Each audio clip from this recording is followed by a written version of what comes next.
SIT मधील intelligence पोलिसांकडून माझ्यावर गोळीबार होण्याची शक्यता असल्याचं कळलं तसं अचानक माझ्या सुरक्षेत वाढ करण्यात आली अशी प्रतिक्रिया छगन भुजबळ यांनी दिली आहे। तर दुसरीकडे भुजबळांच्या आरोपाला जरांगेंनी उत्तर दिलंय। मराठा बांधव गोळ्या झाडण्याचं काम करत नाहीत। इंटेलिजन्स पोलिसांकडून मिळालेली माहिती खोटी असल्याचं जरांगे पाटील म्हणाले।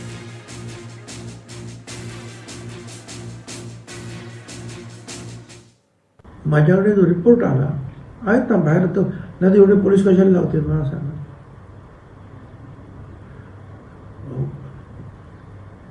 मागे पुढे पोलिसांची फौज उभी केली आहे आणि तिथूनच आम्हाला कळलं की मग त्यांनी सांगितलं आमच्या बेनना की मी जरा फिरायचं वगैरे ना इथे आतल्या मॉर्निंग वॉक 2 दिवस नाही पोलीस नंतर नाही राहायचं काय कृपया जाऊ नका प्लीज येऊ नका असं।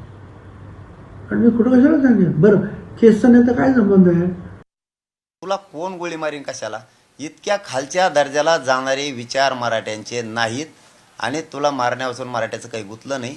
आरक्षण घेतो तर आम्ही 100%, तुला काहीच करायची गरज नाही।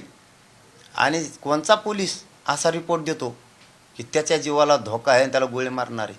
पोलिसाला आम्ही त्याच्यासारखे कणत नाहीत, हो त्याच्यासारखे आम्ही असे कणत नाहीत बळच। त्याला कणून हागायची सवय लागलेली घेणं देणं, त्याला काय गरज आहे असलं काही सांगायची? याडपटावाने बोलत कोणकडे बी।